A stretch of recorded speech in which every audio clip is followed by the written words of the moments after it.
Hey guys, today we're talking about square roots and most importantly, perfect squares. So in this video, we are only going to deal with numbers that are perfect squares.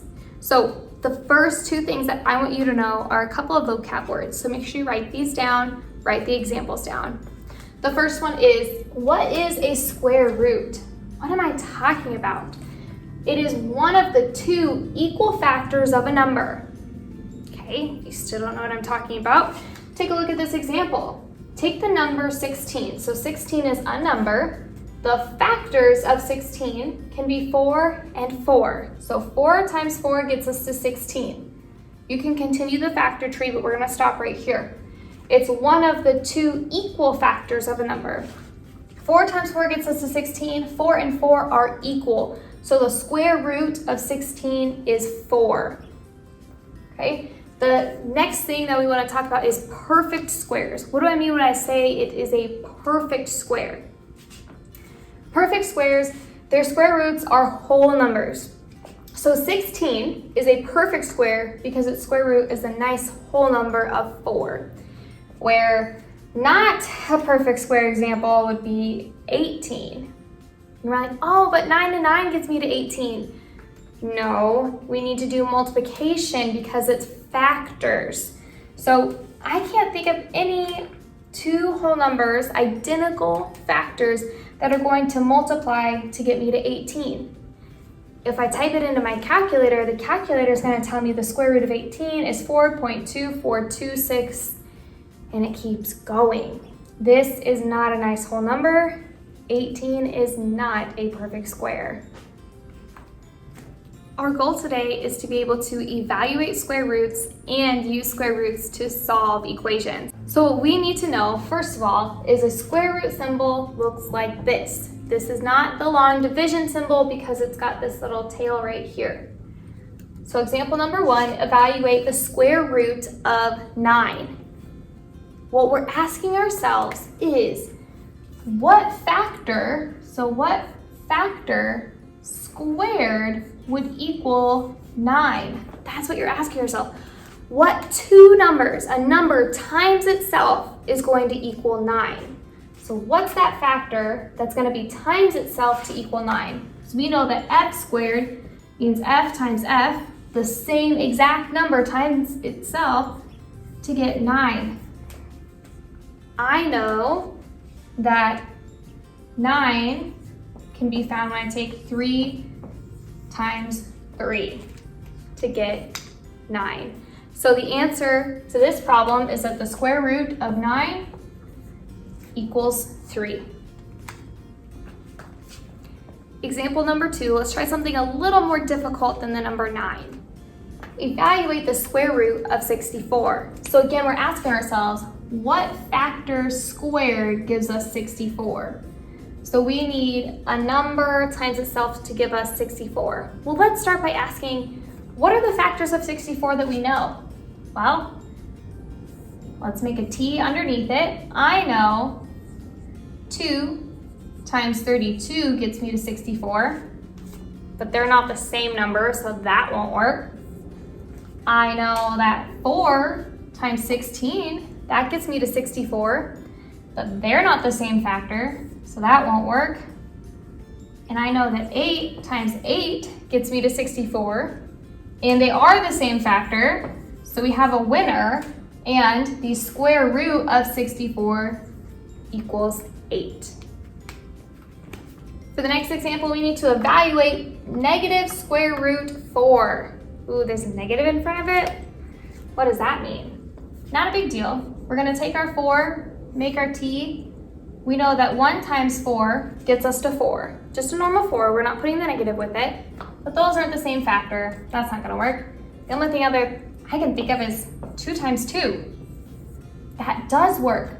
So the square root of 4 equals 2. And what we're going to do is just bring that negative sign on over to our final answer. Since it was on the outside of the square root, once you evaluate the square root, it still appears on the outside. It's like saying a negative outside of a 3 in parentheses. Let's make it a 3 squared. Once I know what 3 squared is 9, I just bring down that negative. So if you see a negative on the outside, don't worry, just tack it on in the end and your answer. For the next example, we have evaluating the square root of 9 over 16.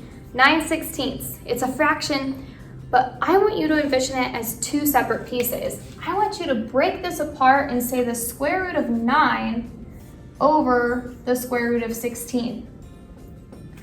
We already discussed what the square root of 9 is. 3 times 3, 2 of the same factor, get us to 9.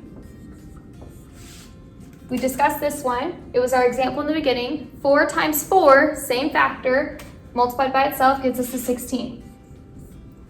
So we view it as 2 separate pieces, the top square root, the bottom square root. Can I simplify 3/4? No. 3/4 is the answer. So far, we've talked about square root of 16 is 4, square root of 9 is 3, square root of 64 is 8. Something else that we need to talk about is technically there's another answer. We need to remember our rules for multiplication with integers, because I know that a -4 times a -4, the same factor, is a positive 16. A negative times a negative is a positive 16. So really, this could be a plus or -4. So you put the plus and the minus underneath. So it's saying it could be a positive 4 as the square root or a -4 as the square root. -3 times -3 still gives me that positive 9, so this is a plus or -3. -8 times 8, -8 gives me a positive 64, so this is a plus or -8. So you can either do 8 times 8 or -8 times -8. Both are possible factors for 64, and so to write your answer in the fullest way, you would say the square root of 64 is plus or -8, which means could be either or, we don't really know.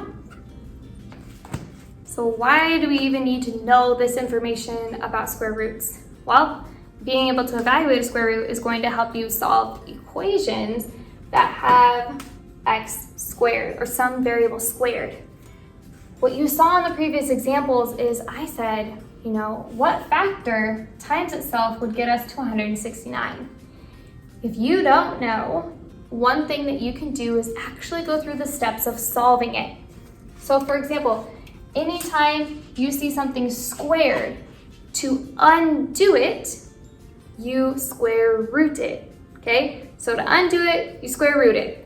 So what we're gonna do is I'm gonna square root the x squared, bring down my equal sign. What you do to one side, you have to do to the other. Square root 169. So I know that the opposite of squaring is the square root symbol. So guess what? Since they're opposites, they cancel out. Just like when we were solving equations, when we did the opposite, they canceled out. And we're left with just our variable. And you can type into your calculator if you want to. You can make a T-chart of factors of 169, and you will find that the factor times itself is 13. But my answer is not complete because it could be a positive 13 or it could be a negative 13. So I'm going to say plus or minus 13. If I plug in negative 13 here, I get 169. If I plug in positive 13, I get 169.